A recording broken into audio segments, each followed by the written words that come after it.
c'est parti donc avec voilà, effectivement Chambéry qui a pris des commandes immédiatement. Donc on va retrouver, ça va aller très vite. Il y a quand même 4 ou 5 concurrents qui devraient dominer. Logiquement, on devrait avoir une très nette domination de ceux qui vont au championnat de France.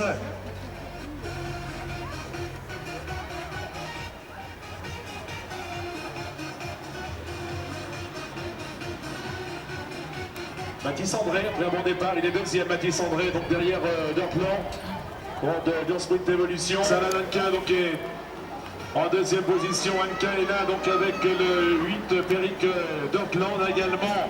Loris Kos en troisième position. On retrouve Mathis André, donc un petit peu plus loin, avec Maël Barre à sélection. Voilà, Peric Dorplan est en tête. Anka est en deuxième position. Changement maintenant, troisième position, avec... oui, le champion de l'Isère dont j'ai pas pu trouver le dossard, c'est qui? C'est son légère, c'est vrai que toujours devant. De toute façon, sur cette partie-là, c'est extrêmement difficile, vous l'avez compris, de doubler. Il y a des changements qui se passent ici sur la ligne. Il y a de véritables attaques ici sur la ligne, sur la ligne droite d'arrivée, donc pas de changement. Dorplan, véritable surprise. Kos ensuite. Mathis André et également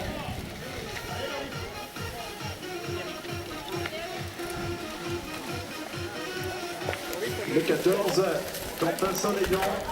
Voilà donc pour le top 7 actuellement. Voilà, derrière on va retrouver pour Charles Chavagneux, Maël Baron. Et donc les cadets s'en vont là-haut dans le village. Partie pas facile, hein, ça monte à fort pourcentage. On retrouve le maillot rouge et noir de Quentin Soleillant, de Saint-Romain Puy.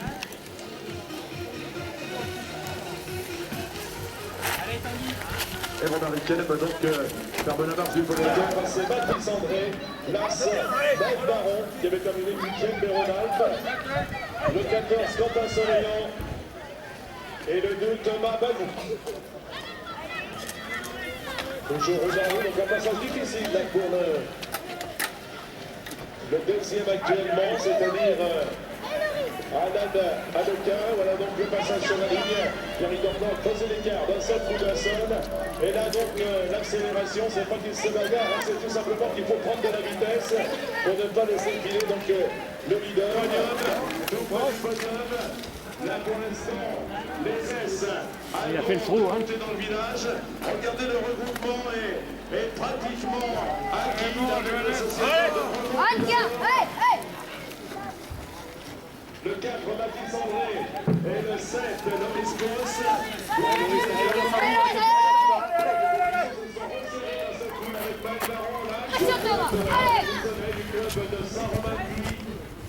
Voilà, Allez, en haut.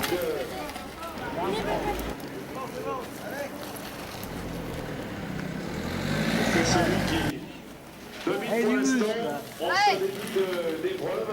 Attention, il reste encore voilà, décidé à en finir. Vous savez, il y a deux objectifs là maintenant pour lui. C'est évidemment conserver la deuxième. Annequin de Lyon. On retrouve sur ses traces maintenant. Mathis André a fait un superbe retour. Voilà, il a un bon point de mire à Mathis André ainsi que Loris Kos ont un superbe point de mire à dans sur la ligne. 4 tours pour le leader Pierrick Dorplan. C'est donc de l'autre côté du parking. Allez Loris, c'est bien, Loris, c'est bien. Ne le lâche pas lui, hein, ne le lâche pas. Allez. On avec Jonas Lefoca qui joue du bassin pour l'instant. Annequin et André sont presque dans ce second est en train vraiment de se rapprocher. Est-ce qu'il a décidé de le faire tout de suite ou de prendre son temps et de faire l'effort?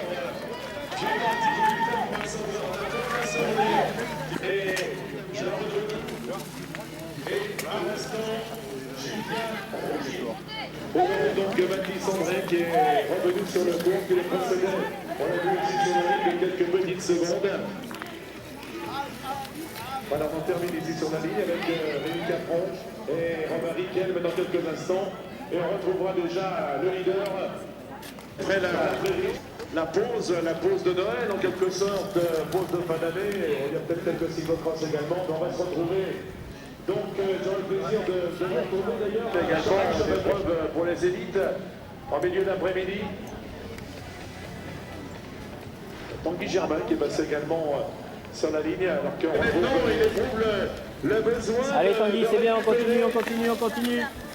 Elle se retrouve à nouveau distancée.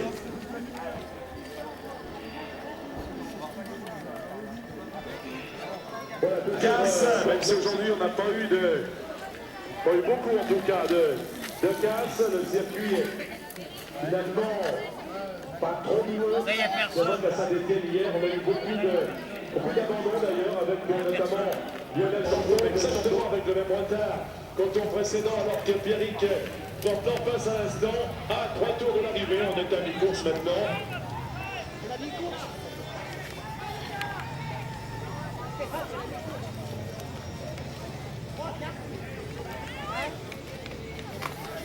L'écart est sensiblement le même avec la deuxième place maintenant et le maillot de champion de l'Isère.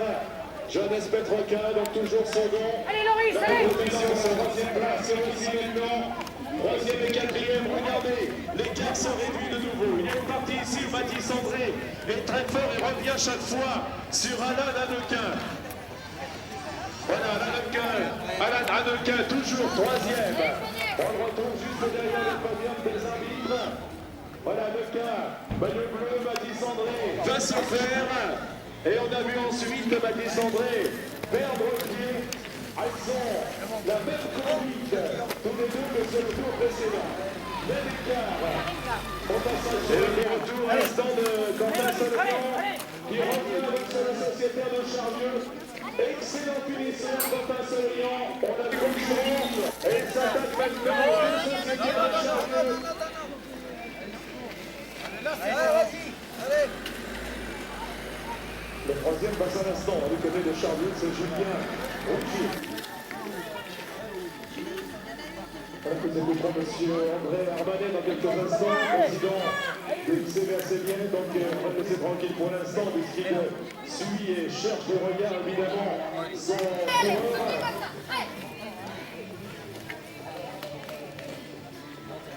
Et notamment Johannes Petroca, le champion de l'Isère. Allez.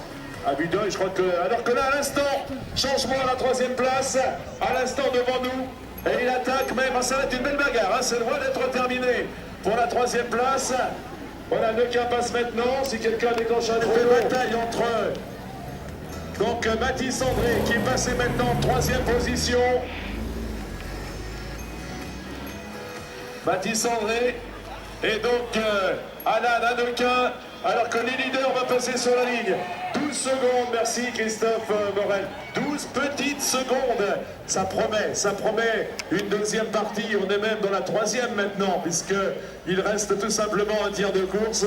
Il reste 2 tours.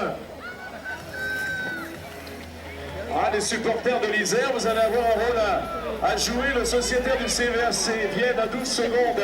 Tout à l'heure, c'est loin d'être terminé. Il semblait se diriger vers un véritable cavalier-son. Mais regardez, et puis il est très motivé avec ce maillot jaune de champion d'Isère. Il est en train effectivement de grignoter seconde par seconde. Baptiste André, lui, n'a pas dit son dernier mot, peut-être pour aller chercher la place de 2.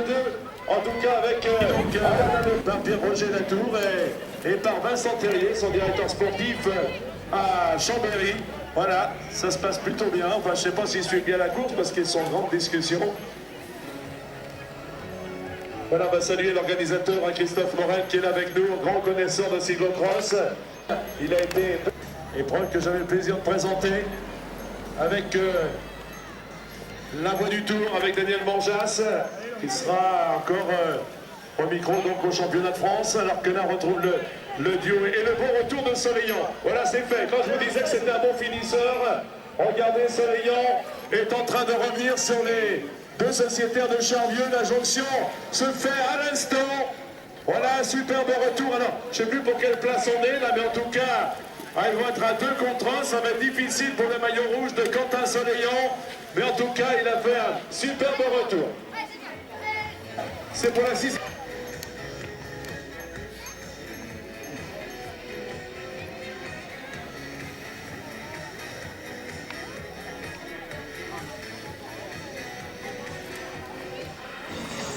Il y a chiffre 2 au compte-tour, c'est normal, non? C'est un tour ou 2 tours, s'il vous plaît? Ouais, alors le compte-tour n'est pas juste, hein? Alors c'est 2 tours. Alors il y a la cloche et il y a 2 d'affichés, vous voyez, c'est un peu... Non, mais c'est bien le dernier tour. C'est bien le dernier tour, c'est parti pour la dernière rotation maintenant, donc avec Dortland qui semble quand même bien installé, alors que nous allons retrouver ce match pour la place de 3e, puisque c'est là vraiment que les positions sont serrées avec, regardez Mathis André, là qui finit très fort, hein, il lui reste un tour, Mathis André se dit, la 2e place est peut-être pas si loin. Ah, les positions sont claires, hein, je crois que là maintenant elles ne vont guère changer, c'est derrière séparé de quelques secondes, et puis voici le 4e sur la ligne à l'instant. Alain Lannequin, 7e de championnat Rhône-Alpes. Alors que les 2 sociétaires de Charlieu, débarrassés de Quentin Soleillant apparemment. Voici le 5e, hein, Loris Cos. Et 6e, 7e et 8e étaient ensemble tout à l'heure. Regardez, il y a du changement. 6e et 7e, les voici maintenant sur la ligne d'arrivée. 6e donc Thomas Bagou, 7e Maël Baron et la 8e place a peut-être problème technique hein, puisque c'est lui qui avait fait un si bon retour et son maillot rouge et noir qui se voit maintenant menacé par ses poursuivants. Et là il l'a laissé filer donc les 2 coureurs de Charlieu. Il est même rejoint maintenant par Gérard Audou de l'Union cycliste rivoise. Ah, ça va vite quand même, hein. Les 2 vont très vite effectivement.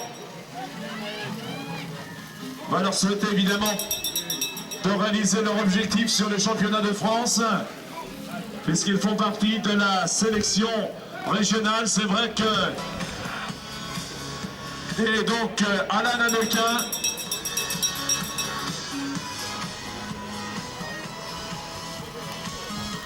position bien établie là également, puisqu'on retrouve déjà la 6e, 7e place là-bas des 2 maillots rouges. Des applaudissements pour le grand vainqueur de ce cyclocross. Belle victoire, superbe victoire donc pour celui qui avait pris la plus mauvaise place du championnat Rhône-Alpes, c'est-à-dire la 4e, à quelques secondes du podium. Belle résistance, Johannes Petroquin du CVSC Vienne. Et la 3e place, donc quelques secondes. On l'aperçoit. 3e, donc Mathis André du US Romanée Péageois. La 4e place, il a longtemps été 3e.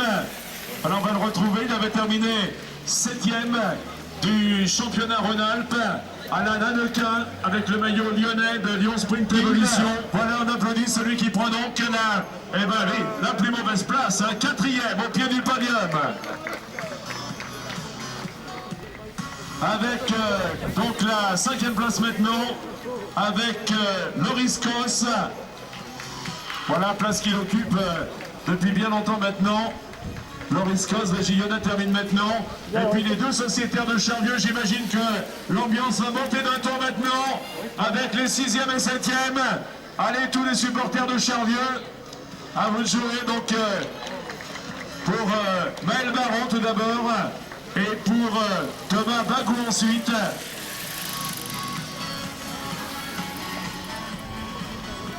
Et puis pour la 8e place, on avait tout à l'heure donc le numéro 10 allait prendre la place de 8e. Voilà, Gérard Audou donc 8e.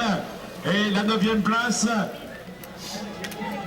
pour celui qui a fait illusion tout à l'heure, qui avait rejoint les 2 sociétés. Quentin Soleillant, habitué des podiums. Voilà Quentin Soleillant, donc il doit terminer 9e. Je suis à jour. Voilà. Et le 10e, ce sera peut-être celui-là. 10e, le voici, mesdames, messieurs, Julien Rougier. 10e. Voilà, 3e coureur de Chariot Chavagneux dans le top 10. Vous ne pouvez pas en mettre 4 non plus parce qu'ils sont que 3. Voilà, super d'épreuve. Est-ce que les 3 premiers peuvent me rejoindre? Ça serait bien de... Déjà, je sais qu'il va y avoir la remise officielle, mais pendant que le public est avec nous... C'est au niveau national, une manche du challenge dans les 4-5 ans. Ça fait partie de tes envies ou tu te dis une belle épreuve régionale, ce serait pas mal, même avec un championnat régional au bout? Oui, voilà, déjà, si on arrive à faire une belle épreuve régionale, peut-être un championnat, c'est déjà bien, mais en fait, c'est vrai que ça demande beaucoup d'investissement, mais oui, c'est dans l'optique. Pour le grand vainqueur de ce cyclocross. Belle victoire, superbe victoire, donc belle résistance. Johannes Petroquin du CVSC Vienne. 3e, Mathis André du US Romanet Péageois. De tel ou tel individu, et on agit pour l'agglomération. Et je crois que... Pour le grand vainqueur de ce cyclocross, grand vainqueur de ce cyclodistance, Johannes Petroquin du CVSC Vienne.